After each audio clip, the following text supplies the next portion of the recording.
The selfish giant. Every afternoon, as they were coming from school, the children used to go and play in the giant's garden. It was a large, lovely garden with soft green grass. Here and there over the grass stood beautiful flowers like stars, and there were 12 peach trees that in the springtime broke out into delicate blossoms of pink and pearl, and in the autumn bore rich fruit. The birds sat on the trees and sang so sweetly that the children used to stop their games in order to listen to them. "How happy we are here!" they cried to each other. One day the giant came back. He had been to visit his friend the Cornish ogre, and had stayed with him for 7 years. After the 7 years were over, he had said all that he had to say, for his conversation was limited, and he determined to return to his own castle. When he arrived, he saw the children playing in the garden. "What are you doing here?" he cried in a very gruff voice, and the children ran away. "My own garden is my own garden," said the giant. "Anyone can understand that, and I will allow nobody to play in it but myself." So he built a high wall all round it and put up a notice board. "Trespassers will be prosecuted." He was a very selfish giant. The poor children had now nowhere to play. They tried to play on the road, but the road was very dusty and full of hard stones, and they did not like it. They used to wander round the high wall when their lessons were over, and talk about the beautiful garden inside. "How happy we were there," they said to each other. Then the spring came, and all over the country there were little blossoms and little birds. Only in the garden of the selfish giant it was still winter. The birds did not care to sing in it as there were no children, and the trees forgot to blossom. Once a beautiful flower put its head out from the grass, but when it saw the notice board it was so sorry for the children that it slipped back into the ground again and went off to sleep. The only people who were pleased were the snow and the frost. "Spring has forgotten this garden," they cried, "so we will live here all the year round." The snow covered up the grass with her great white cloak, and the frost painted all the trees silver. Then they invited the north wind to stay with them, and he came. He was wrapped in furs, and he roared all day about the garden and blew the chimney pots down. "This is a delightful spot," he said. "We must ask the hail on a visit." So the hail came. Every day for 3 hours he rattled on the roof of the castle till he broke most of the slates, and then he ran round and round the garden as fast as he could go. He was dressed in gray, and his breath was like ice. "I cannot understand why the spring is so late in coming," said the selfish giant, as he sat at the window and looked out at his cold white garden. "I hope there will be a change in the weather." But the spring never came, nor the summer. The autumn gave golden fruit to every garden, but to the giant's garden she gave none. "He is too selfish," she said.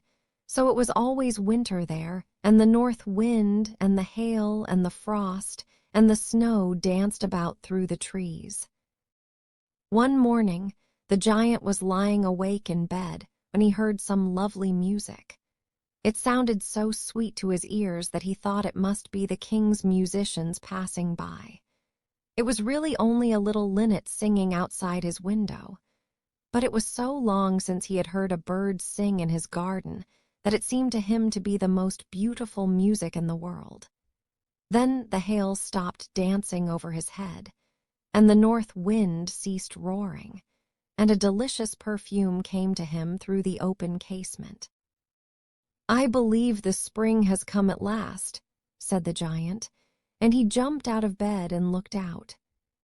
What did he see? He saw a most wonderful sight. Through a little hole in the wall the children had crept in, and they were sitting in the branches of the trees. In every tree that he could see, there was a little child. And the trees were so glad to have the children back again that they had covered themselves with blossoms and were waving their arms gently above the children's heads. The birds were flying about and twittering with delight, and the flowers were looking up through the green grass and laughing. It was a lovely scene, only in one corner it was still winter. It was the farthest corner of the garden, and in it was standing a little boy. He was so small that he could not reach up to the branches of the tree, and he was wandering all round it, crying bitterly. The poor tree was still quite covered with frost and snow, and the north wind was blowing and roaring above it. "Climb up, little boy," said the tree, and it bent its branches down as low as it could, but the boy was too tiny. And the giant's heart melted as he looked out. "How selfish I have been," he said. "Now I know why the spring would not come here. I will put that poor little boy on the top of the tree, and then I will knock down the wall, and my garden shall be the children's playground forever and ever." He was really very sorry for what he had done. So he crept downstairs and opened the front door quite softly and went out into the garden.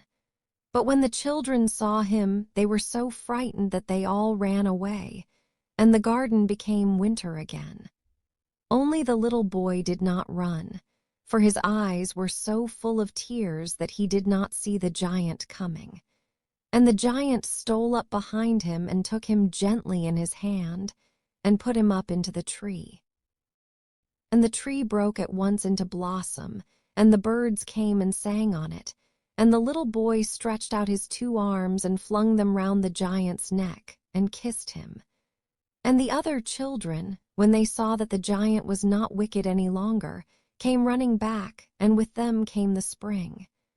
"It is your garden now, little children," said the giant, and he took a great axe and knocked down the wall. And when the people were going to market at 12 o'clock, they found the giant playing with the children in the most beautiful garden they had ever seen. All day long they played, and in the evening they came to the giant to bid him good-bye. "But where is your little companion?" he said. "The boy I put into the tree." The giant loved him the best because he had kissed him. "We don't know," answered the children. "He has gone away." "You must tell him to be sure and come here tomorrow," said the giant. But the children said that they did not know where he lived and had never seen him before, and the giant felt very sad. Every afternoon, when school was over, the children came and played with the giant. But the little boy whom the giant loved was never seen again. The giant was very kind to all the children, yet he longed for his first little friend and often spoke of him. "How I would like to see him," he used to say.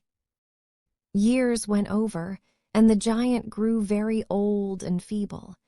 He could not play about any more, so he sat in a huge armchair and watched the children at their games and admired his garden. "I have many beautiful flowers," he said, "but the children are the most beautiful flowers of all." One winter morning he looked out of his window as he was dressing. He did not hate the winter now, for he knew that it was merely the spring asleep, and that the flowers were resting. Suddenly he rubbed his eyes in wonder, and looked and looked. It certainly was a marvelous sight. In the farthest corner of the garden was a tree quite covered with lovely white blossoms. Its branches were all golden, and silver fruit hung down from them, and underneath it stood the little boy he had loved. Downstairs ran the giant in great joy, and out into the garden. He hastened across the grass and came near to the child, and when he came quite close his face grew red with anger, and he said, "Who hath dared to wound thee?" for on the palms of the child's hands were the prints of 2 nails, and the prints of 2 nails were on the little feet. "Who hath dared to wound thee?" cried the giant. "Tell me, that I may take my big sword and slay him." "Nay," answered the child, "but these are the wounds of love." "Who art thou?" said the giant, and a strange awe fell on him, and he knelt before the little child. And the child smiled on the giant, and said to him, "You let me play once in your garden, today you shall come with me to my garden, which is paradise." And when the children ran in that afternoon, they found the giant lying dead under the tree, all covered with white blossoms.